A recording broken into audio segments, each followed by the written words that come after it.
안녕하세요. 술토리입니다. 이번 영상에서는 오페라의 유령 챕터 21 오페라 하우스의 지하실 파트 1을 읽어드리도록 하겠습니다. 아직 이전 내용을 모르시는 분은 이전에 올린 영상들을 차례대로 봐주시고 이 영상을 봐주시기 바랍니다. 제가 좀 버벅거리더라도 끝까지 예쁘게 봐주세요. 그럼 시작하겠습니다. 20일 오페라 하우스의 지하실. 손을 높이 들고 총 쏠 준비를 해요. 페르시아인이 서둘러 말했다. 그들 뒤로 벽이 한 바퀴 회전하더니 도로 닫혔다. 두 사람은 잠시 동안 숨죽인 채 꼼짝하지 않고 서 있었다. 마침내 페르시아인이 움직였다. 라울은 그가 어둠 속에서 무릎을 꿇은 채 무언가를 더듬는 듯한 소리를 들었다. 그때 갑자기 작은 등불이 켜지면서 어둠이 희미하게 밝혀졌고 라울은 본능적으로 적의 날카로운 시선에서 도망치려는 듯 뒤로 물러났다. 하지만 그는 곧 불을 밝힌 것이 페르시아인임을 알게 되었다. 작고 붉은 불빛이 사방을 비추어준 덕분에 라울은 바닥과 벽, 천장이 전부 널빤지로 되어 있다는 사실을 알았다. 에릭은 그 길을 통해 크리스틴의 분장실로 가서 그녀의 순진무구함을 약용한 것이 분명했다. 라울은 아까 페르시아인이 해준 말을 떠올리며 유령이 만든 그 길이 정말 신기하다는 생각을 했다.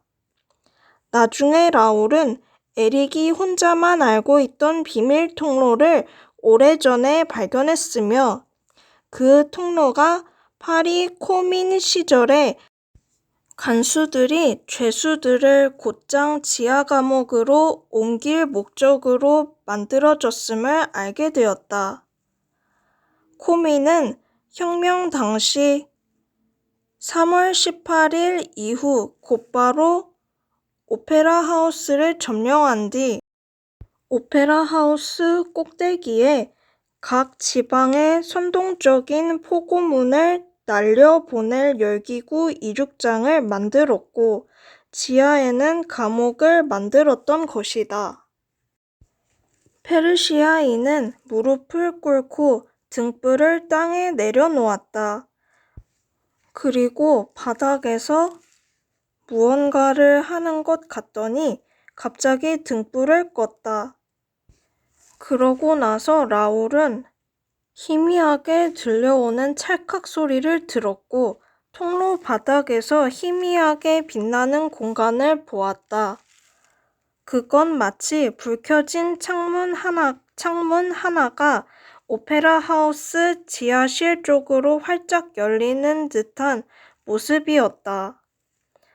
라울은 페르시아인의 모습을 더 이상 볼 수 없었지만 갑자기 옆에서 그의 존재가 느껴졌고 나지막한 목소리가 들려왔다.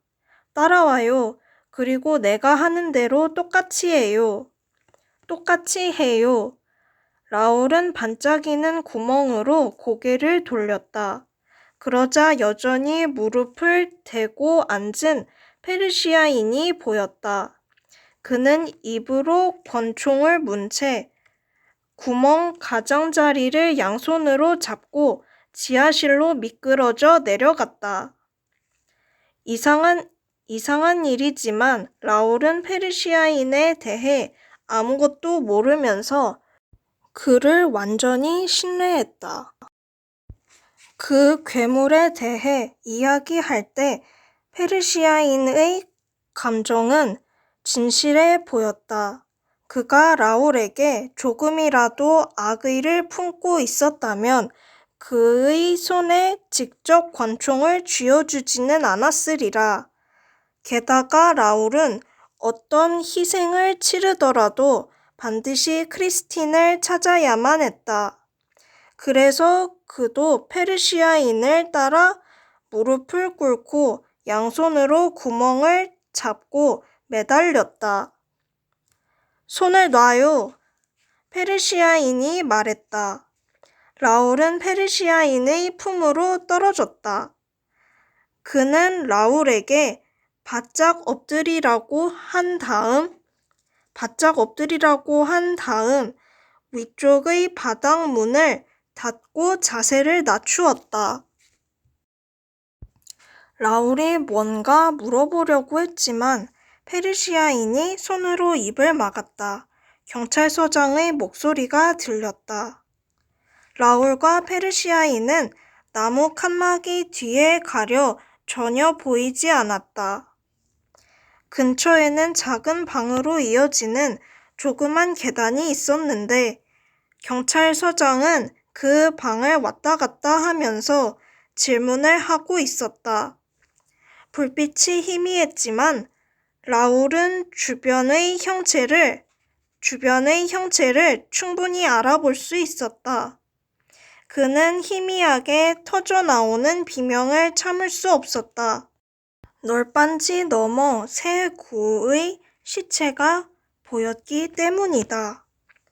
그중 하나는 지금 경찰서장의 목소리가 새어나오고 있는 방문 바로 앞까지 이르는 계단의 좁은 층계참에 놓여 있었고, 나머지 둘은 바로 그 계단 바닥까지 굴러 떨어진 상태로 두 팔을 가슴 쪽에 포개고 있었다. 라울은 칸막이 너머로 손가락을 넣어 보았는데 곧 손 하나가 만져졌다. 조용! 페르시아인이 속삭였다. 그도 역시 상황을 목격했는데 이 한마디로 설명을 대신했다. 그자가 한 짓이요. 경찰서장의 목소리가 더욱 분명하게 들렸다. 그는 무대 감독에게 조명 장치에 대한 질문을 하고 있었다. 따라서 오르간 옆에 있는 것이 분명했다. 사람들의 일반적인 생각과 달리 오페라 하우스에서의 오르간은 악기가 아닌 조명 장치였다. 당시 전기는 특수한 무대 효과와 벨소리를 위해서만 제한적으로 사용되었다. 거대한 오페라 하우스 건물과 무대는 가스 조명을 사용했고, 무대 조명을 조절하는 데는 수소가 사용되었다. 수소가스의 양을 조절함으로써 여러 가지 장식적인 조명 효과를 줄 수 있었다.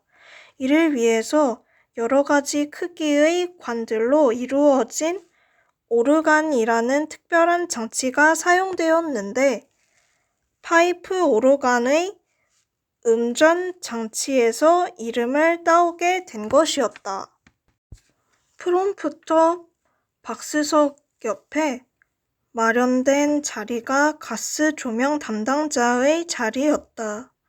그는 거기에서 조수들에게 지시를 내리고 제대로 실행하고 있는지 지켜보았다. 모클레르는 공연 내내 그 자리에 머물렀다. 하지만 지금 그는 그곳에 없었고 조수들도 마찬가지였다. 모클레르! 무대 감독의 목소리가 지하실로 울려 퍼졌다. 그러나 모클레르는 아무런 대답이 없었다. 끝까지 들어주셔서 감사합니다. 그럼 다음 이야기로 봐요. 안녕!